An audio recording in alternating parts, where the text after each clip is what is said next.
Shalom. This week, in the land of Israel, we conclude the book of Vayikra, Leviticus, with the Torah portion of Bechukotai.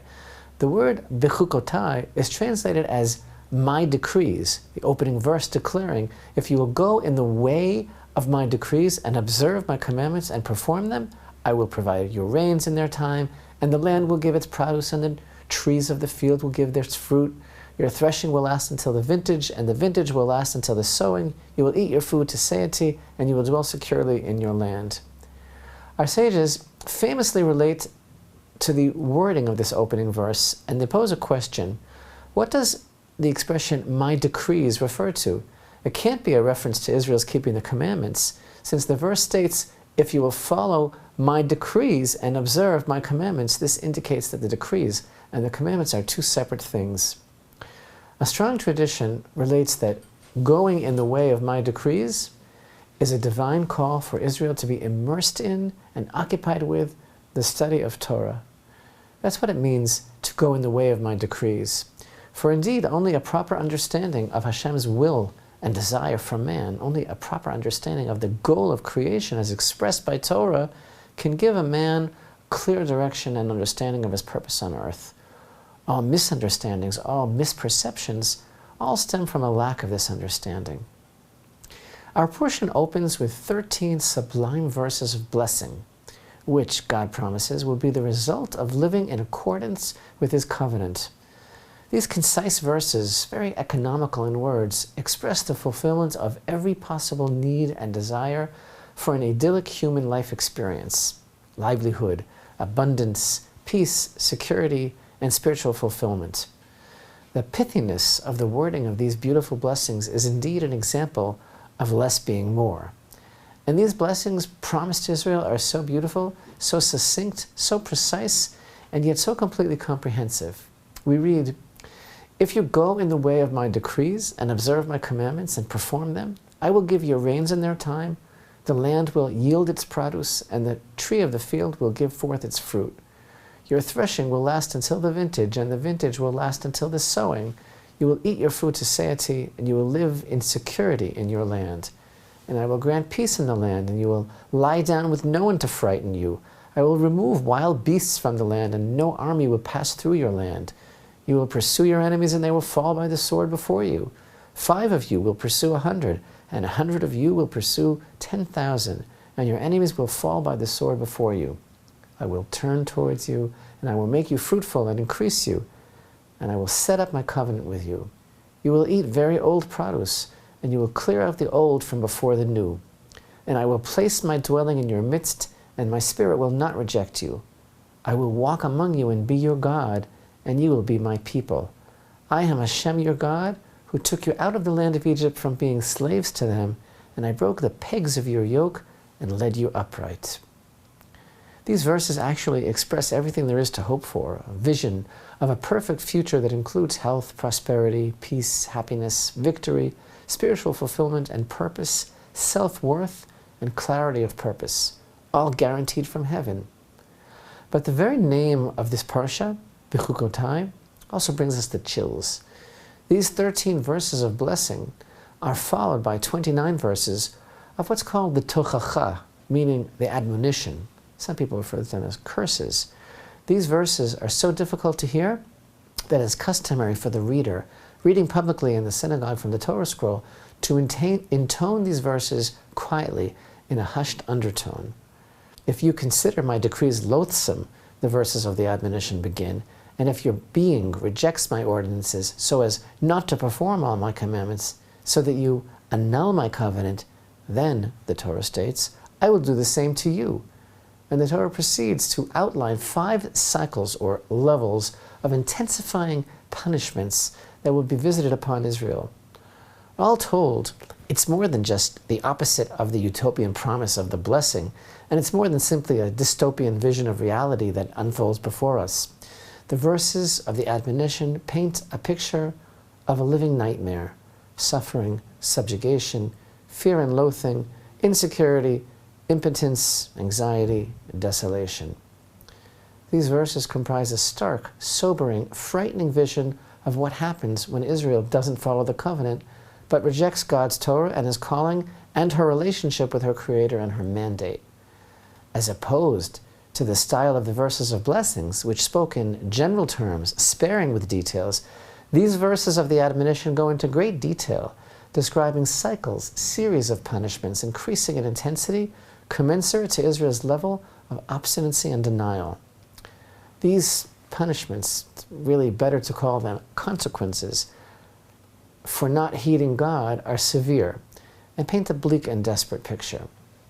Towards the conclusion of this section of the verses of admonition, though, we find a consoling divine promise. Verse 42, I will remember my covenant with Jacob, and also my covenant with Isaac, and also my covenant with Abraham will I remember, and I will remember the land. And the section concludes with 2 verses of great consolation. But despite all this, while they will be in the land of their enemies, I will not have been revolted by them, nor will I have rejected them, to obliterate them, to annul my covenant with them. For I am Hashem, their God. I will remember for them the covenant of the ancients, those whom I have taken out of the land of Egypt, before the eyes of the nations, to be a God unto them. I am Hashem. The section of the admonitions in our Parsha is a disturbing read, if we frame God in our minds as being vindictive. But God is not vindictive. He doesn't have it in for us. He's not waiting to destroy us. These curses, for lack of a better word, the secret is that the consequences of our own life choices are not God's doing, but ours, and can't be conveniently blamed on Him. And how we react to this section of Torah, whether one finds this section in the Torah as chilling and scary and something to be voiced in an undertone and something fearful, or something that actually makes a lot of sense, one's outlook is directly connected to one's conception of God. And when we say God, we mean the real living truth of Hashem's presence in every aspect of our lives. We mean the universe, reality, existence, the purpose of life in human beings' lives, and of God in particular. What is our take? We should have an idea by now who He is to us as we conclude the book of Vayikra. Who is God to us?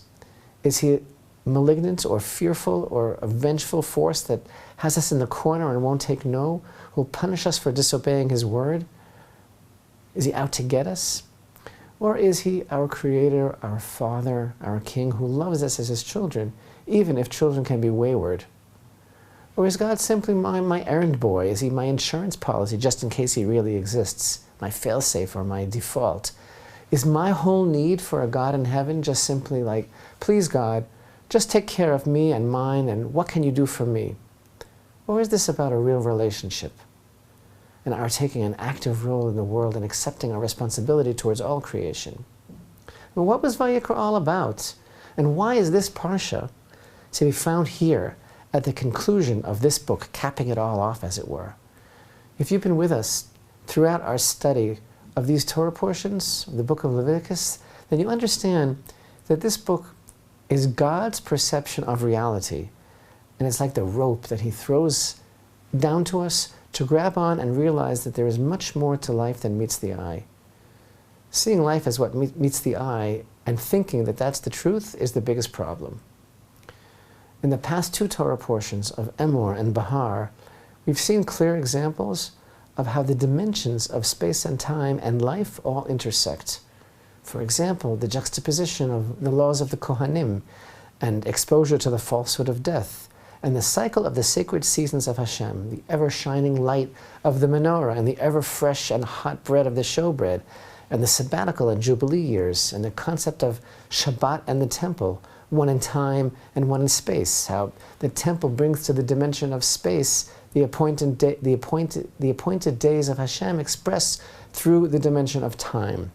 Because at their root, there's no division. There's no separation between them, and they are all one. They're all one in Hashem's reality, because the only true reality is Hashem. As the Torah tells us, Ein od milvado, there is nothing else but Him. As Moshe tells Israel later on in Deuteronomy chapter 4 and verse 35 in Parashat Bechukotai, Ein od milvado, there is nothing but Him. And this is the key to understanding these verses of admonition. We either live our lives in acknowledgement of the Creator or denying Him. It's not a tit for tat, not a retribution. This is about being part of that reality or not. What a fitting conclusion to Vayikra, the section of the Torah that instructs us, we mere human beings, the rules of the home for the Shekhinah, for the divine presence to dwell among us. And allowing that blessing to be in the world and living our lives in that presence of a heightened, sharpened, elevated plane of consciousness, as we've stressed over and over again, that's what the whole system of the offerings in the temple is all about. So open up your heart in the deepest way. Examine the verses of the admonition. The most compelling aspect of the intensifying cycles of retribution, continuing to spiral downwards, the most compelling aspect is the cause. As first mentioned in chapter 26 and verse 21, if you behave casually with me. Continuing through the cycle, Hashem says, if you behave casually with me, then I too will behave towards you with casualness. And ultimately, he states that if we continue behaving casually, I will behave towards you with a fury of casualness. So God doesn't want us to be casual with him, as it were. He says he will reciprocate with a fury of casualness.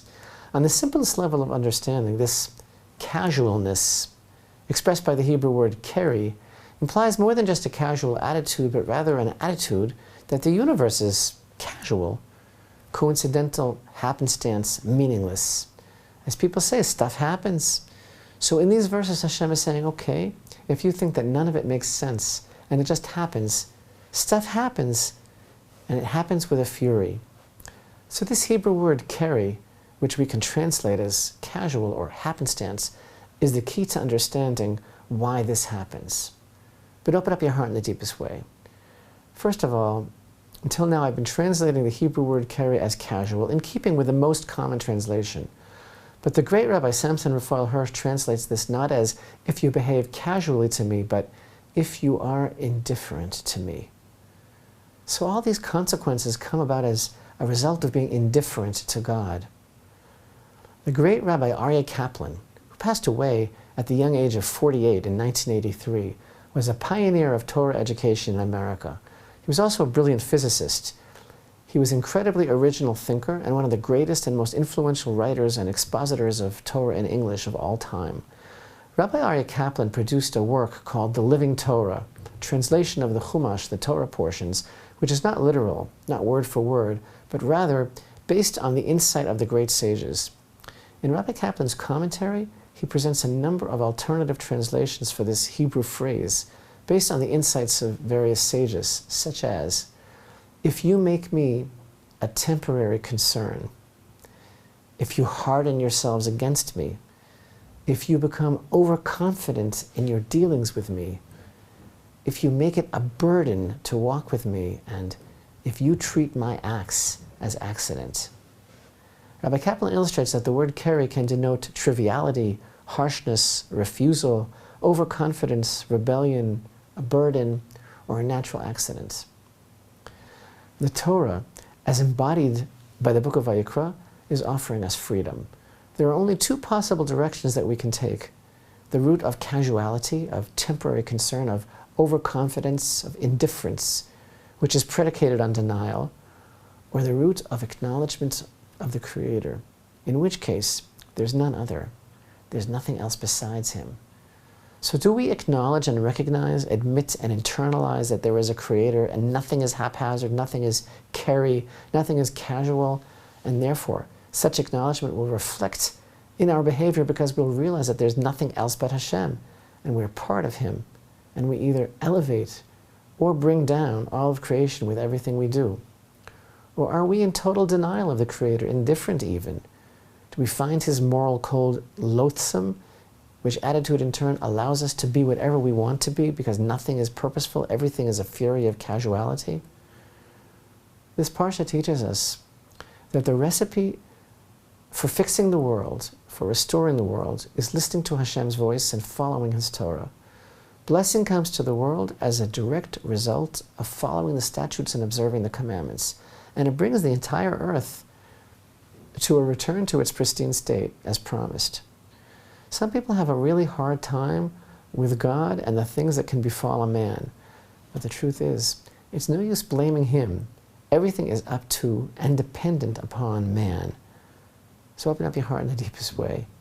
Hashem is not warning us of what He will do to us. Hashem is warning us of what we will do to ourselves.